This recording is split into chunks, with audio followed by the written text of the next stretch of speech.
So hold on.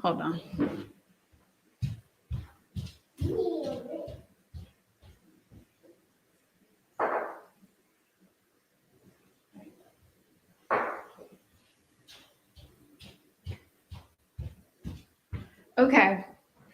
Sorry about that. What's up? What's up? What's up? Happy Wednesday. We are here, or whenever you're watching this, we're here for another episode of our series of all things corporate contracts, how to get them, all the things. And so, first of all, let me introduce myself because I know new people are coming every week. My name is Kirsten Allen. I am a corporate contract strategist and also a certified international leadership development coach.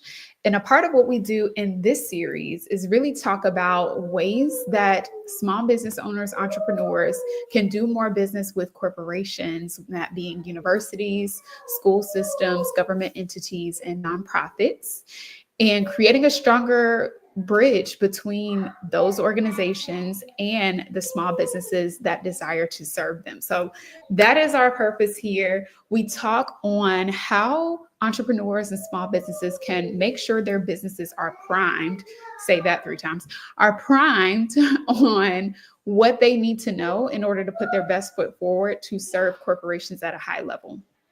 All right. And so today I wanted to talk to you guys about a marketing tool that everyone should be utilizing in their business, that corporations are looking for you to have as they are considering you to be a vendor as within their organizations. Okay. Before we get into what that tool looks like, a couple of things that you want to keep in mind. It's end of the year. So these are just some timely reminders that I want to give you all as you are thinking about getting more contracts in your business for the next year, and also what the opportunity looks like for you right now. So there are several organizations that are at the end of their budget years. So a lot of organizations have the same schedule or the same fiscal year as the calendar. So January to December, just making it simple, right? Meaning that this is where what they operate and allocate their budget towards. So each quarter, of course, has its own budget. And then by the end of the year, they have to spend what they've allocated in certain areas. So don't want to make this confusing, but what this really means to you is that right now, organizations are looking at how they can spend their remaining budget. How they can spend their remaining budget before the year is out. So I have clients and also speaking with other colleagues who are ensuring that right now they're tapping into these opportunities and making sure that they're making contact in these organizations, because if they have budget to spend, if they're looking for services, they want to make sure, we're the ones that you're coming to and that you're working with in order to get things done. That being said, don't let your foot off the gas. The time is now to start doing outreach. The time is now to start connecting with decision makers that have money to spend. One of the big complaints that I hear from these organizations, because I understand both sides, but I also connect with those decision makers so that I can bring better information back to my clients and the community that I serve. One of the major things is folks aren't ready. I wrote this in my book, they're treating opportunities to connect with corporations like job fairs. And it's all about, what do you have for me? What can you do for me? Here's what I do. What do y'all have? That's not going to work. That's not going to get you an opportunity before this year is out. That is actually going to get you probably on the list of people where they're like, thanks, but no thanks. We all good. And you don't want to be that. So being prepared looks like so many different things. One of the key things that we're going to talk about today is, again, the tool that I mentioned, and that's going to be your capability statement. So if you've ever heard of it, essentially, or if you've never heard of it, let me break it down to you. Your capability statement is like a resume for your business. This is where people are able to get a snapshot of what your company is about, your core competencies, which we're going to break down each section in a moment, how they can connect with you, and any past performance that you've had in the arena or in the area that you provide services.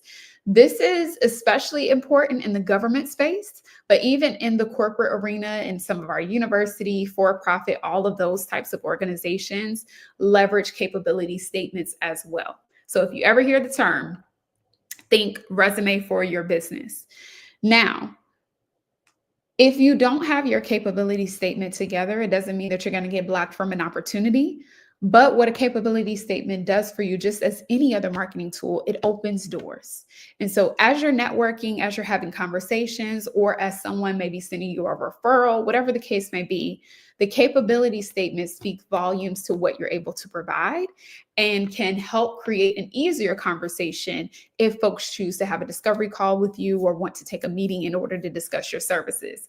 They already know what your core competencies are, and they know who you've worked with, what you've done, all of those things just from that brief snapshot. So this is something that you want to get on as soon as possible, but don't put it as a roadblock to getting you started, because it's not. It's a gateway, and it's an opportunity to allow you to open doors. And again, it is a marketing tool. Okay. So I say that because I know sometimes we think we got to do all these things and that can stall us from the opportunities. No. I want you to be aware and start putting it together, but I also want you to continue taking action. So let's break down capability statements, and you can actually find mine on my website. So if you would like to see an example, you can go. I'm not going to be able to put, I'm on StreamYard, so I'm not going to be able to put the comments in here so that you all can see it. But if you go to my website, you go to services, and under for corporations, there is a link there to my capability statement. Right? Hope it is. If not, it'll be there. And I'll make sure that you have it so you guys can see it as an example. But it's going to cover, let's go through each section of what you want to include. Can I share my screen here? Let's see. Oh, I can share my screen. All right. So we're going to try that real quick, because I think that'll help you guys be able to see exactly what I'm saying as I talk through it. So let's see if I share, what's that going to look like? It says share best with 2 monitors, which we don't have, but we gon'. All right. Let's see. What can y'all see? Oh, this looks good to me. Hopefully it looks good to y'all. Let me zoom it in just a little bit so that you can see it. And I'm only going to have this up for a short time. So because we're not going to get all into the words, we're just going to talk through the sections really quickly. And then, like I said, there is a link somewhere where you can be able to see it that I'll make sure you have. So your capability statement should cover some key sections, and the formatting can be different. I've seen so many different ones. I'm of the school of thought, I like a little color, I like a little clean look, not a whole lot of text. And so I cover the key pieces that are needed, but you'll see different formats for different people, which is all fine. We can all do it in our own way as long as it covers the key information.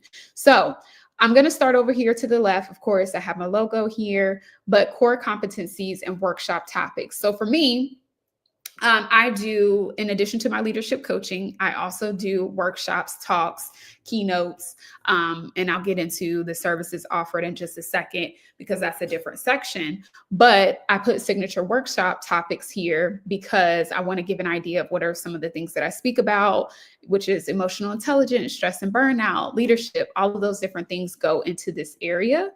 Hopefully you can see it. Okay. Let me jump back. Okay, yeah, cool. If you're here, let me know if this looks good to you or if the screen sharing isn't coming off well. Let me know. I see like 2 people here, so people jumping in and out. So let me know how this looks for you. So core competencies are over here. As I mentioned, services offered. You don't necessarily have to have this. Again, this is just my particular design and the way that I wanted to set mine up. But I give them an idea of within these competencies and these topics, what does that look like from a service perspective? And then the other thing that you definitely want to include is your key differentiators. So what makes you different from other people doing the same services, whether that is, again, a certification, whether you have other people that you're working with, like some things that I put here from mine, or perhaps you have a certain approach to what you do that gives additional value beyond what other folks in the marketplace are doing. So for me, I know that in my work, it can be hard to get like hard numbers and data on the work that you're doing and the impact that you're making. So one of the differentiators that we have is to have a data-driven approach where companies don't have to wonder if they're getting the value out of the work that we're doing, especially long-term engagements. And so that's a huge value add because every corporation loves metrics and numbers.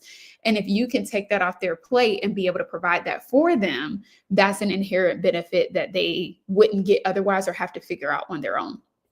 All right. And so then, of course, contact information is here. That's pretty obvious. And about section. So this is just, you probably have this in many different places in your company, whether it's your website, your LinkedIn, or whatever that is. So you just have a short blurb there about what it is that you do. And again, kind of highlighting some of those things like your methodologies or things that you leverage to make you different in the marketplace. The next thing that's important here is going to be your NAICS code. So NAICS. If you've been around for a while, I've talked about these before, but if you're new, essentially it stands for North American something, something, something. I don't remember all the acronyms or the letters. I just know the acronym. But if you look this up, it's very simple. Basically, this is a system that allows your services to be categorized by what you do. So for example, many of you are probably in the professional development space. So we all have the same code, which is 611-430. That's for all professional development services. And the point of these codes is whenever you, why did this just change into a rainbow? I don't know. Whenever you upload your information to a vendor portal or you're pursuing certain opportunities, they go by these codes. And so again, if they're looking for a speaker on professional development, they're going to find you by those NAICS codes. So if you don't know your codes, if you're not leveraging them as you get yourself uploaded in different portals, you're missing out on opportunities that could literally be sent to your inbox, right? So making sure that you know those, just go onto the website. Again, professional development may be something for all of you, but whatever you do, type in the keywords into the site and it'll help you drill down to your keywords. Now, it's not going to be specific, right? So there's no leadership coaching in there, but obviously leadership coaching is under the umbrella of professional development. Another one that I have here, which could be relevant to many of you, is the one that is 711-510. And that is one for independent performers, which is similar to speakers. So if someone's looking for a keynote speaker or a workshop facilitator, something to that effect, they may also use that code as they put out different opportunities. So having that one in the back of your mind could also be a one that's beneficial for you. And I think this other one, 541, is around human resource consulting. So that could also be a good fit for you. But whatever your codes are, just make sure that you go in. Thank you. I see some comments hitting in here. So thank you guys. I'm glad y'all here. Y'all can see everything. Thank you for putting that code in here. And I think NAICS.com is also where you can find it too directly. So thank you, Cortesia. Glad to see y'all. Okay, cool. So making sure that you have that for your business and putting it on your capability statement is going to be important because that, again, when they're budgeting or when they're creating different opportunities or projects that they're working on, they're going to go by these codes. So when you get outside of using it on your capability statement, if you get on a vendor portal, so say you want to work with City of Atlanta, make sure that you have your codes in here because, again, you can start getting opportunities to your inbox, which I do every single day. I have multiple different opportunities that come my way from different sources for me to apply to, whether it's an RFP or whatever that looks like. And that is based upon my NAICS codes and knowing them. And then there are also commodity codes, which is something very similar to the categorization that NAICS does. Whatever it is, know them, use them so that you can make sure you don't miss opportunities. Now, the next thing I have here about credit cards and purchase cards, that isn't necessarily required, but it's a part of for government opportunities, they like to know that you accept, purchase cards, so that if they do bring you on, they know that you take the payment methods that they have. So that's just something there that I put along with the DUNS number, DBA, really for more of those opportunities. So that is your about section and kind of how you want to structure that. NAICE codes will probably be the most important section of this outside of, describing your company. So keep those things in mind. And then past performance. So depending on, and this is something that I want to make sure you guys think broad about. If you don't necessarily have a specific, like, okay, here is where I've done this before. First of all, I want you to think about the individuals that you've worked with. And so if they've worked for certain companies, or, you've coached leaders before, maybe, they've worked for the government or school system or whatever that is, highlight that as a past performance that you've done with folks. And so for me, this one here is one of my contracts that I did that I like to highlight, because from a government perspective, there are a lot of agencies that were a part of this work. And so it helps me to be able to show past performance on working on projects in the government arena. And then I talk about, what we did and all of that, as well as other organizations that I've worked with. And then my certifications are here at the bottom. So you can highlight one key experience that you've done, like say you have worked with your city or state or some corporation. You can highlight that here as one example. It's not meant to be like an end all to be all. This is a one pager, right? So you don't have to feel like you got to list out every single thing that you've done or pack things that don't make sense. Make it make sense for the organizations that you're looking to work with. And then you have a key one that you kind of briefly talk about. And then you can have some logos of some other organizations that you've worked with as well, where once you get into conversation, of course, you can share more of what that experience was. And then as you're filling out RFPs, you can be able to detail that. This is meant to be a screenshot, a picture, not the whole history of everything that you've done in your company. So again, formatting can be so many different ways. This is just the way that I structured mine. And as you get additional past performance, you may want to put 1 to 3 or 1 to 2 options for past performance that you've completed, that you're proud of, that you want to highlight. And then you'll just kind of reformat this to be able to fit those opportunities in. Okay. So this is it. Like, it's really this simple. It does not have to be anything grandiose or anything that should take you hours to be able to put together. This is super simple. And the main key parts that you want to make sure that you have are those core competencies. Is this about section, past performance, key differentiators, and having your contact information listed there, right? So all of these areas at minimum, I would definitely cover. And then, of course, if you want to get fancy or if you want to structure it in different ways, you can absolutely do that. But this, trust me, will get you where you need to go. It's worked for me very well. Now, let's talk about some ways to use it. So I think we can stop sharing now. So we got a good picture of that. Let me stop sharing here and talk about ways in which you can use it. So number one, of course, always use it in your conversations, with decision makers. So they may even hit you back. If you send an email and you're like, hey, would love to have a conversation with you, explaining what synergies that you found and inviting them to a call. They may hit you back and say, okay, hey, send me over your capability statement. Boom, it's sitting on ready because you already did it, right? So you can do that. As you go to events. So another part of what I suggest to people as they are building up their lead generation efforts is to also have some in-person engagements. Last week, I just did a talk with the Association of Talent Development. And that was an opportunity for me to get in front of decision makers. Have your capability statement ready when you go to these opportunities, especially if you get the opportunity to be a vendor at any of these events. Have your capability statement ready as, again, that marketing tool to start opening up conversations and have something they can take back to their office or to their company.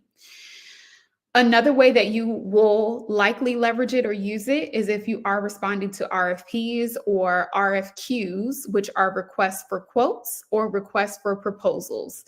There's also requests for information, RFIs. All of it is just opportunity to be able to submit your qualifications for different opportunities if they're looking to do an RFP. So you want to have that as a part of your package as you're responding to any of those opportunities. You can also list it on your website. So if you have a site already, we're not talking about building anything new or a landing page or whatever it may be, or even your LinkedIn. Have that linked on your page. If you go to my page, one of my featured posts is my capability statement. So that's exactly where you can see it. If you don't find it on my website, you can definitely see it on my LinkedIn. It's one of my featured posts. So that's another place where you can have it. If people see your LinkedIn and they are, interested in working with you, already have that there for them to check out. So those are 3 places that you can use it in order to get more corporate opportunities into your business. Now, this is not supposed to sell for you. It's not a sales tool. It's supposed to act as a way to get you into more opportunities and create the access. So that's the goal of the capability statement and how you want to use it. All right.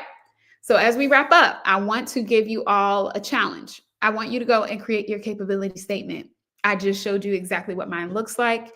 You could go on Google and look at many different other versions and formats of how you want to do it.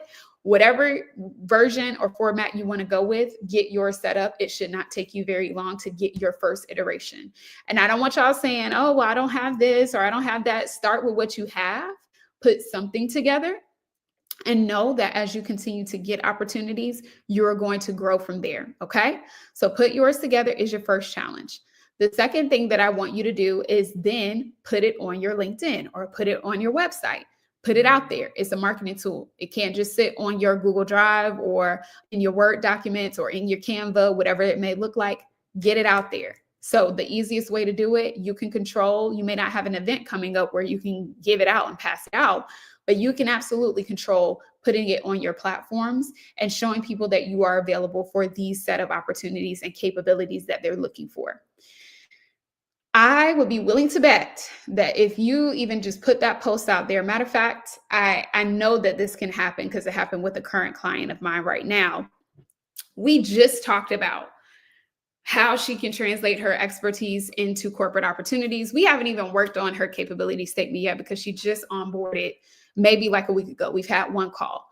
She started putting out articles about corporate, and just from where we were talking about how she could rather take her expertise and turn it into corporate opportunities. And so she started doing articles related to the topics that we put together, and someone reached out to her already. And she has a call booked for tomorrow with a decision maker to talk about the services that she mentioned on LinkedIn. So once you put it out there, I believe that opportunities begin to start attracting in many different ways. And so I want you all to take the challenge seriously to create it and then to put it out there. All right. So if you're in, I see Mike commenting there. He's in. If you're in, put I'm in the comments so that I can witness it for you, support you with that, and then be able to see the magic that happens once you start putting it out there. Because it's happened too often. So I know what can happen, and I would love to see you all experience that as well. Okay. So that is what I got. All right. So I see another I'm in. I'm excited for y'all. Get it out there. Get it out there. And tag me if you post it up or send it to me in DMs. Let me know so I can give you a like and make sure that it continues to get amplified, especially in the LinkedIn algorithm. Now, as we close out, I want to ensure I give you an invitation to take this further. So for those of you who are like, hey, this is great. I want to be able to get your support. I want to get me some contracts before 2024 is out and set myself up for 2025. I'm inviting you to work with me. All right. And so if you're looking to get support beyond just creating your capability statement, but your strategy, making sure that you know who to reach out to, what to say, what to do. If you have people that are all around you that could potentially be your corporate clients, but you don't know how to address them, then I'm the girl that you want to work with to make sure that you get that done. And that's what we do when you work with me. So here's how it happens, essentially. Our work is really rooted around helping you translate your expertise into the corporate arena. If you haven't been there already, I sit with people and understand what their expertise looks like and mastermind exactly how they can get into organizations, whether that's for profit. I have a client that is flying out to a university in a couple of weeks to do a workshop. And I work with people who get in government, traditional organizations, as well as nonprofits who also have budget. Don't let nobody tell you that they don't. So we figure out exactly where is your place in all of that and what's the best plan of attack to get there. I show you exactly where to find leads in your own space if you have them, as well as generating new leads with people that you don't know yet. The client that got the opportunity that's flying out to a university in a couple of weeks, it closed in 2 weeks from a from a cold interaction. So you don't have to know somebody who knows somebody in order to get into these organizations. You just have to know somebody who knows how to do it. That's really what it is. So that is a part of the process, and then making sure that you are prepared. So capability statement is just one piece of how you want to get your business set up, but there are other things that you want to make sure you have in place before you even start accepting any opportunities to speak at organizations or to coach or consult, whatever it is that you're looking to do with organizations. And we help you be able to make sure you have that seamless process. And I say we because, of course, it is a company, but I work directly with each person that is working with me, whether that is, in some of my other programs or in one-on-one. So that's what it will look like. It's difficult to put that into a one-liner or, to put all the magic into what we're talking about today. But those are the high-level pieces that I want to help more people be able to do. And if I'm your person, I believe that you already know that. You've probably been hanging out on these lives and seeing all the things that I've been talking about for a while now. And so I know that if that resonates with you, you'll want to come in closer. So if that is you, I want you to go to KirstenJAllen.com. The link is in my bio /workwithk, which is WWK. I don't know why I said the full thing. KirstenJAllen.com/WWK. Go to the link in my profile to get that directly, as well as I'll make sure it's here after the live, and apply to work with me.